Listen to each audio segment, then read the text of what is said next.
G'day investors, welcome back to Pete's Investing. Today is April 4th, 2023. This is the US crude oil price update. You'll notice the daily is still in a strong downtrend as per the CCI 1500 and its moving average 400, whereas the 4-hour and the hourly charts are showing more bullish movement. Now that's only just coming back and possibly just going to bounce off this key resistance area. Let me drill down to each of these timelines. This is the daily, the 4-hour and the hourly chart. So on the daily chart, you'll notice here we've got a horizontal red line, which is our resistance area, and that's at 80.99. And on the support area, we've got it at 64.36. If I zoom in there, you'll notice it's really just stuck to that resistance area for the last 3 days, even after it gapped up a few days ago from this diagonal descending trend line. Initially, it broke up through that descending trend line, then it just gapped up and stopped on that resistance area. So overall, we're still in a pretty bearish environment for crude. We need to see it break much higher than that resistance, but ultimately you want to see it break above this moving average on the CCI to be more bullish on oil.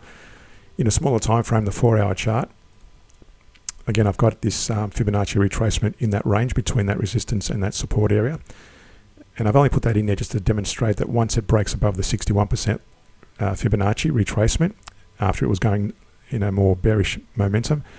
A couple of things. Number one, it broke above the CCI moving average, moving average 400 at that point there, but then it broke above the 61%, and that was an early sign that it was going to potentially rise further up. And as it did, it rose to this key resistance area, which we drew some time ago. And again, it's just been stuck on that line for some time. On the hourly chart, I've got a couple of things to show you here. Number one is the Fibonacci extension from that range to that rebound. And initially it stopped at 123% before that gap. But after the gap, it opened up and it closed up. It touched the 200%, but now it's resting between a 200 and a 178% extension on the Fibonacci. And that happens to be our retracement resistance area, our resistance area.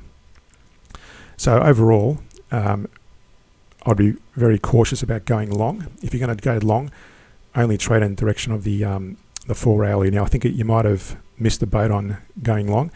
If it does break above this resistance, then potentially take further trades.